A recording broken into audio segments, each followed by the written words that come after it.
Life is not a rigid structure. It is a dance, a flowing river that cannot be grasped but must be experienced. The moment you try to hold on to it, to define it, to structure it into neat compartments, it slips through your fingers like water. Yet society has taught you otherwise. It has given you rules, laws, and formulas to follow, as if life were some sort of machine that needs operating instructions. But here's the great secret. Life does not require you to control it. It invites you to participate in it. And so the first law of life is simple. Stop treating it as a problem to be solved and start experiencing it as a mystery to be lived. Many go through life chasing security, building fortresses around themselves and shielding themselves from uncertainty. But security is an illusion. The universe is not designed for safety. It thrives on change, on chaos, on transformation. The tree does not resist the wind. It moves with it. The river does not fight the rocks in its path. It finds its way around them. And so, you too must learn to flow. The second law of life is to embrace uncertainty. For the moment you resist it, you create suffering. Let go, and suddenly, what once felt like fear becomes freedom. Society tells you to compete, to strive to be better than the next person. But in doing so, you become trapped in a race with no finish line. You begin to measure your worth against others, forgetting that you were never meant to be like them. A flower does not look at the tree beside it and feel inferior. It simply blooms. The third law of life is to stop comparing yourself.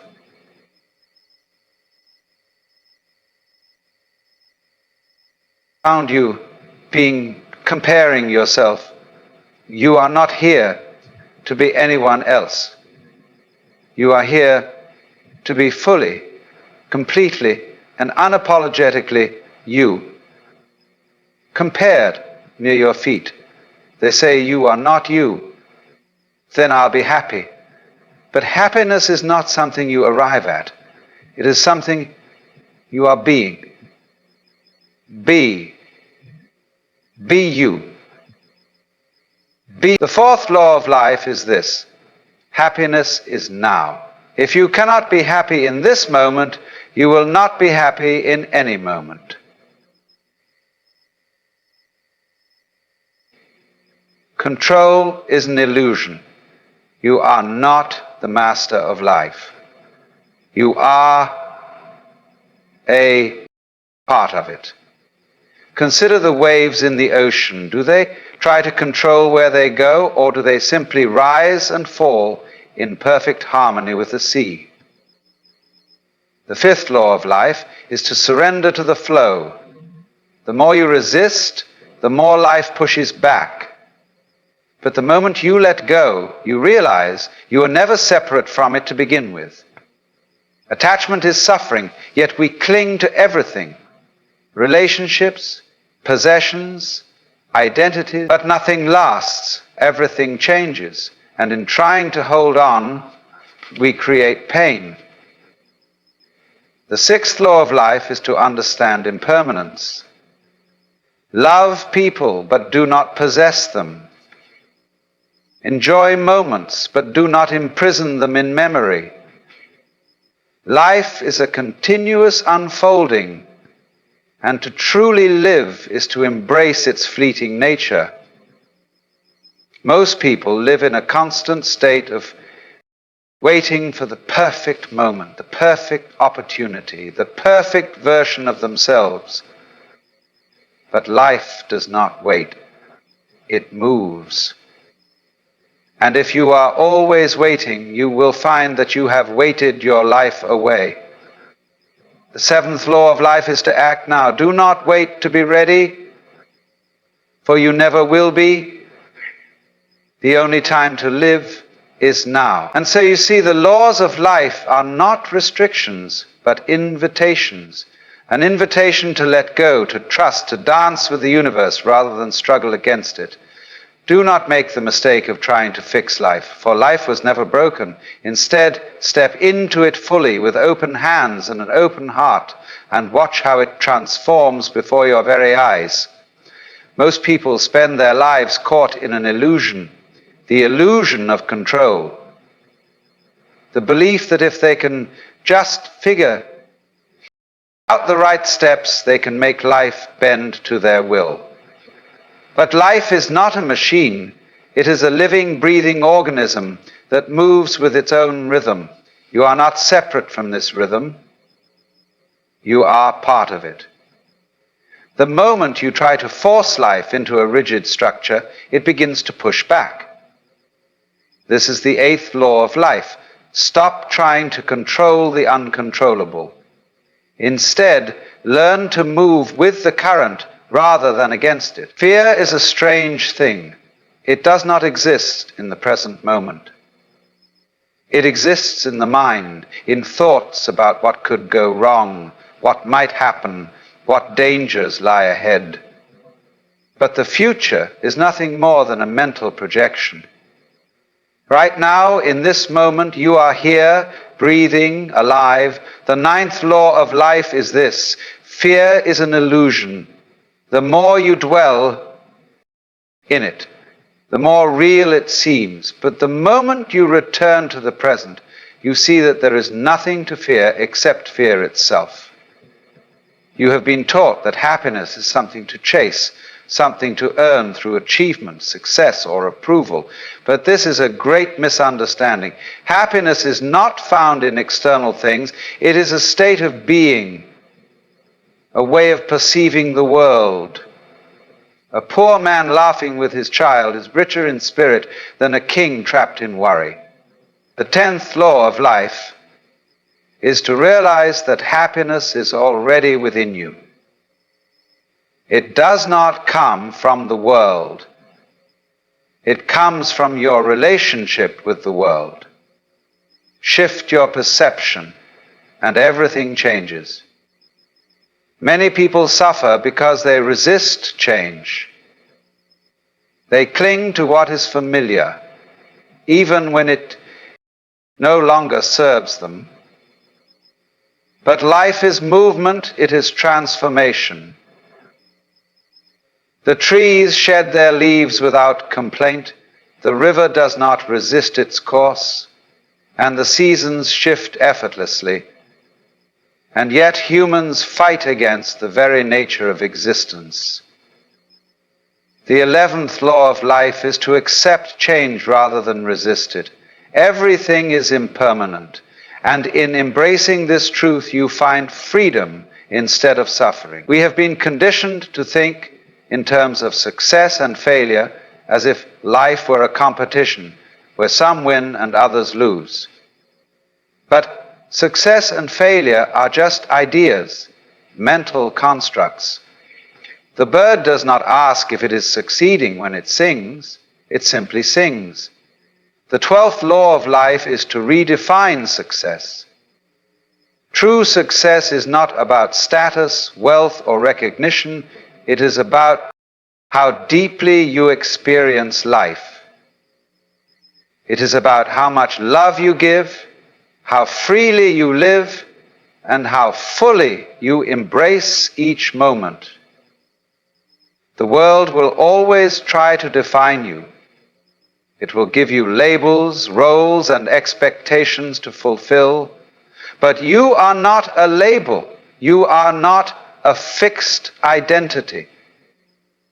You are a flowing, evolving being, constantly changing.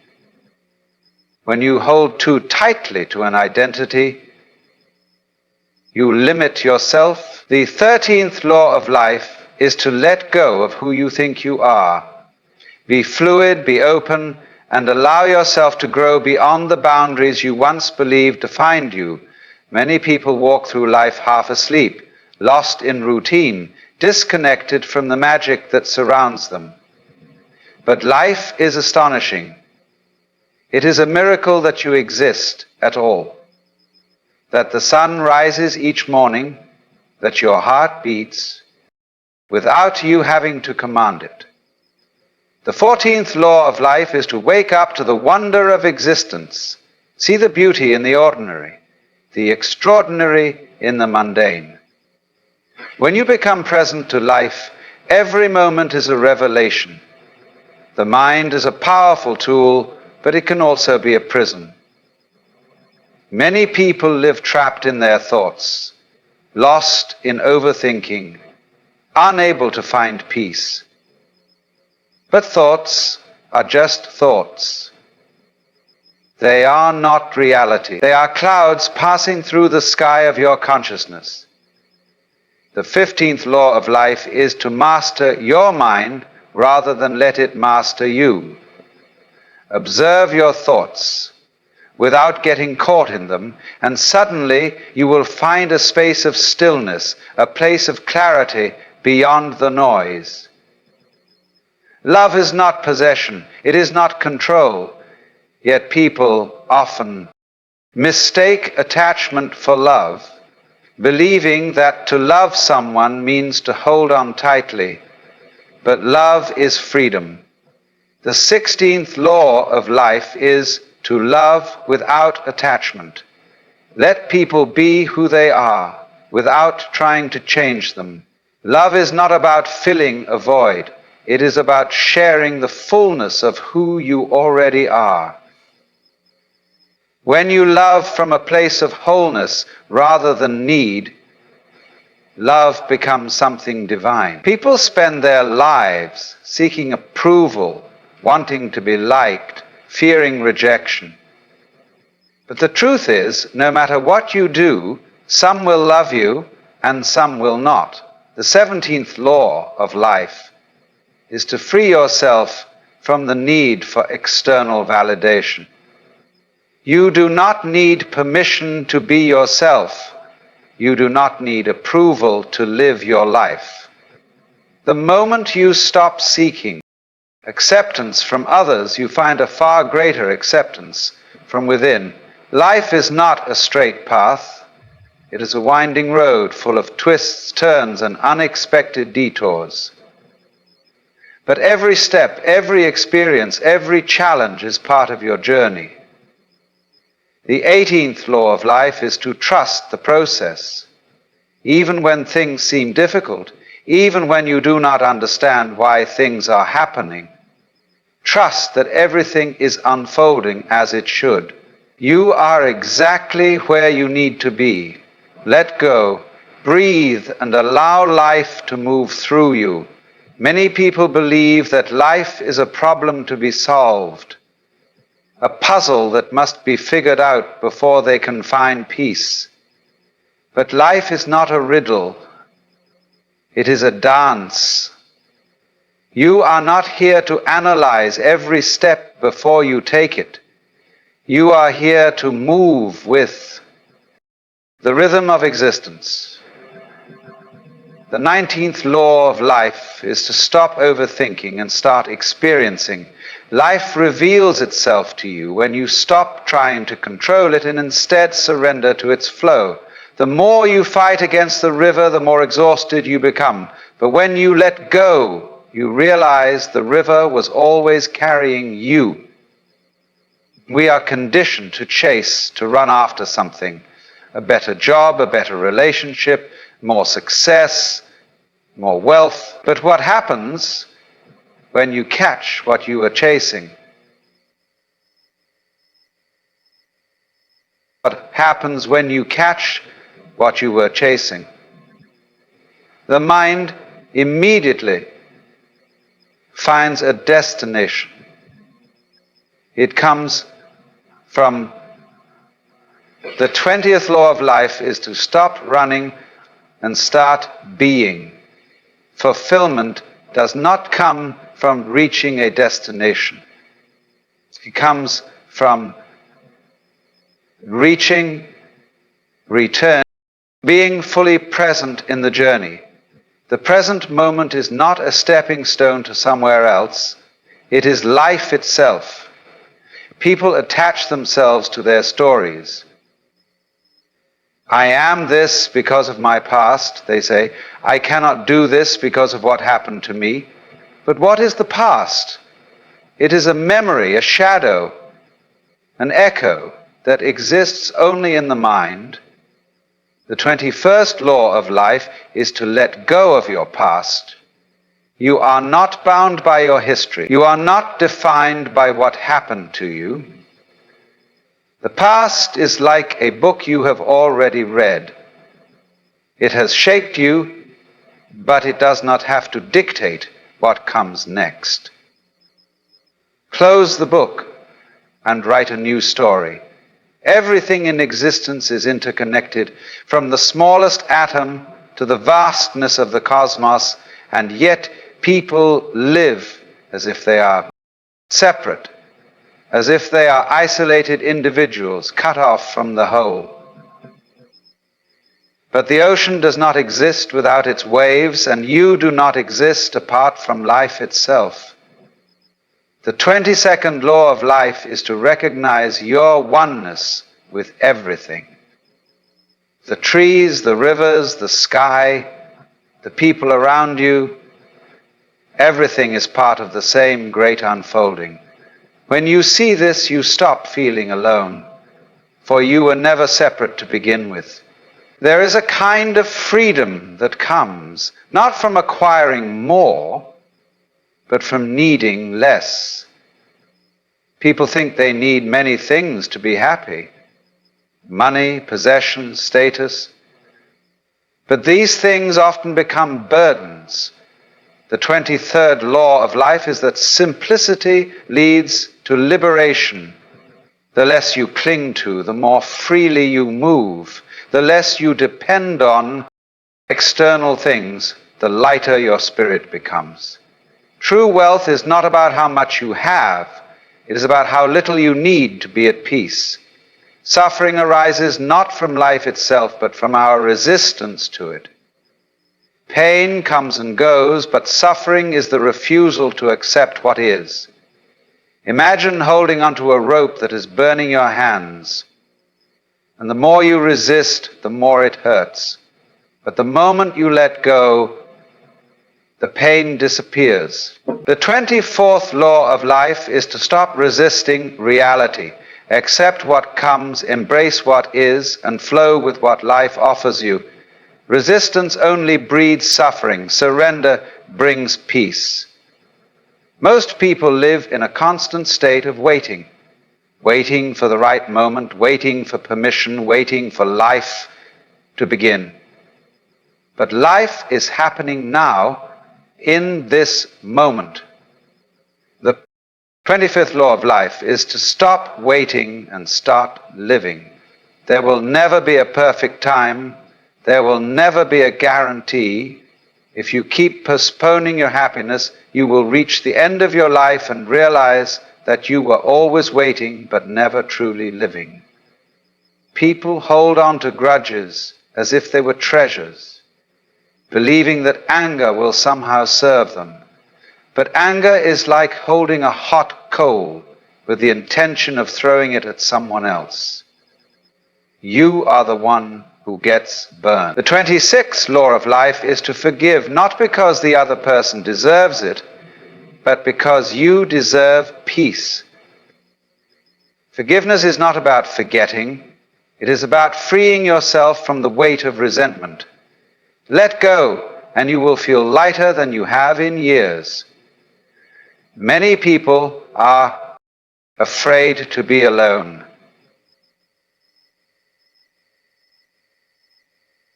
We spend so much time trying to be something, trying to prove ourselves, trying to be worthy in the eyes of others. But who is this self we are trying to build? The 30th law of life is to realize that the self you are trying to fix is an illusion.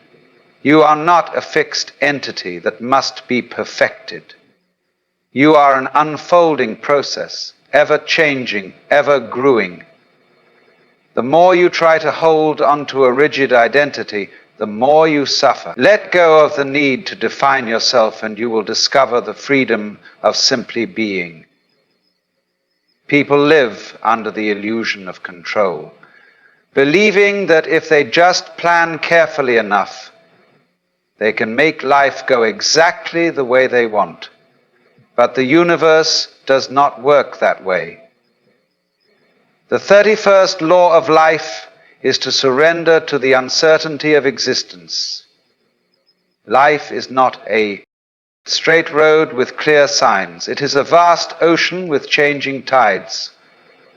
When you stop resisting the unknown and instead embrace it, you will find that life unfolds in ways more beautiful than anything you could have planned. The mind is a restless thing. It jumps from thought to thought, worrying about the future, replaying the past, never satisfied with the present. But life is happening now, in this very breath, in this very moment. The 32nd law of life is to learn the art of presence. When you are fully present, you realize that everything you have been searching for, peace, joy, contentment, has been here all along. It was never in the past or the future. It was always now. People measure success by how much they achieve, how much they accumulate. But have you ever noticed that the more you chase success, the emptier you feel? The 33rd law of life is to redefine success. Success is not about external achievement. It is about inner fulfillment. A person who has found peace within is far richer than a person who has all the money in the world, but is still restless inside. True success is waking up each day with a heart full of gratitude and a mind at peace. We fear death because we believe it is the end, but what is it the end of? Just as a wave rises and falls back into the ocean, so too does life emerge and return to the great mystery. The 34th law of life is to understand that death is not the opposite of life. It is part of life. When you accept death, you no longer live in fear. Instead, you live fully, knowing that each moment is precious, each breath a gift. Only when you accept the impermanence of life can you truly begin to live. People waste so much energy worrying about what others think of them. But the truth is, everyone is too busy worrying about themselves to be thinking about you. The 35th law of life is to stop seeking validation. You do not need anyone's approval to be who you are. The moment you free yourself from the opinions of others is the moment you become truly free.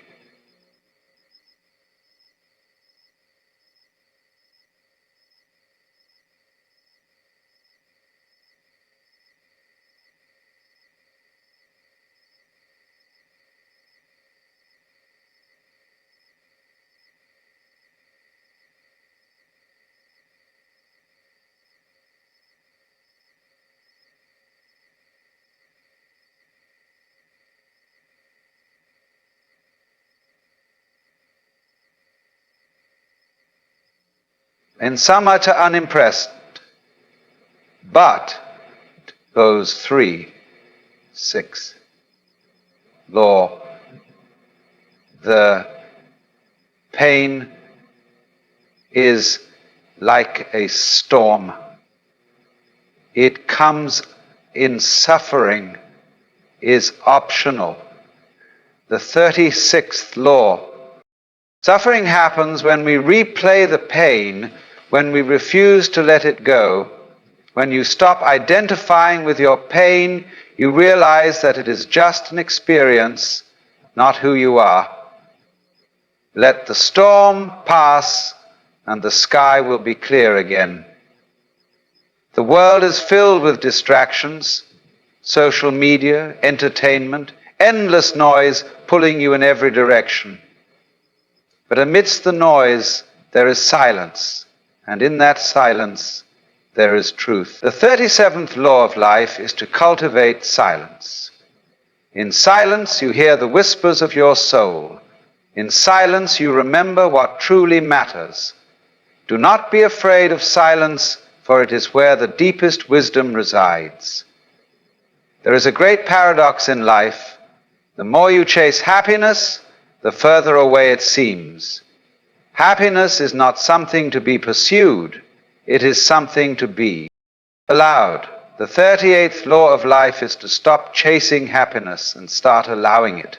Happiness is not in the future, not in some goal you must reach. It is in this breath, in this moment, in the simple joy of being alive.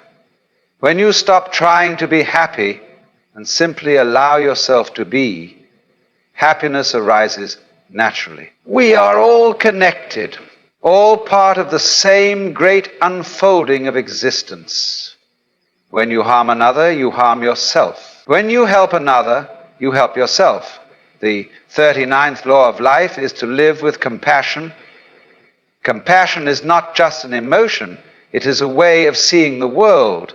It is recognizing yourself in others, seeing that their joys and sorrows are no different from your own. When you live with compassion, life becomes richer, more meaningful, more beautiful. And finally, the 40th law of life, the most profound of all, you are not separate from life, you are life itself. You are not a drop in the ocean, you are the ocean in a drop. When you let go of the illusion of separateness, when you stop trying to control life and instead become one with its flow, you experience the great truth. You were never lost, never broken, never incomplete. You are and always have been exactly where you need to be. You are not separate from life. You are life itself. You are not a drop in the ocean. You are the ocean in a drop. But what does this truly mean? It means that the great illusion, the one that causes all suffering, all struggle, is the belief that you are an isolated being, cut off from the rest of existence. This illusion is deeply ingrained, woven into the fabric of human consciousness. From childhood you were taught that you are a separate self, that you must fight for survival, that you must prove your worth. But this is a game, a trick of the mind. Look closely and you will see that you have never been separate, not even for a moment. Just as the wave cannot exist apart from the ocean, you cannot exist apart from life itself. Imagine a river flowing effortlessly toward the sea. Does the river struggle to reach its destination? Does it question its path, doubt its existence, or fear what lies ahead? No. It simply flows. Because it knows in some deep and unspoken way that it is part of something greater. The river does not cling to the banks, trying to hold on to one moment forever. It does not resist the turns, nor does it fear the waterfall. It surrenders to the movement of life, trusting that it is always in the right place at the right time. And you, are you not also like this river? Your journey through life is not meant to be one of resistance, but of flow. The more you let go of the need to control, the more you become aligned with the natural rhythm of existence. But the mind resists. It clings, it fears, it doubts. The mind is like a man standing in the river, desperately trying to hold back the water with his hands. He exhausts himself, struggling against the current, afraid of where it might take him. But what happens when he stops? What happens when he lets go? The water carries him effortlessly. He is no longer fighting. He is floating. This is the secret. The more you resist life, the harder it becomes. The more you trust life, the more effortless it feels. You do not need to struggle to be worthy. You do not need to fight to find meaning. Meaning is not something you must create, it is something you must recognize. It has always been here, hidden in plain sight, and yet the world is filled with distractions, with noise, with illusions that pull you away from this truth. You are taught to chase, to seek, to strive for things that will never truly satisfy you. You are told that happiness is in the future, that fulfillment is something you must earn. But what if I told you that everything you are looking for is already within you? What if I told you that you are already whole, already enough? The great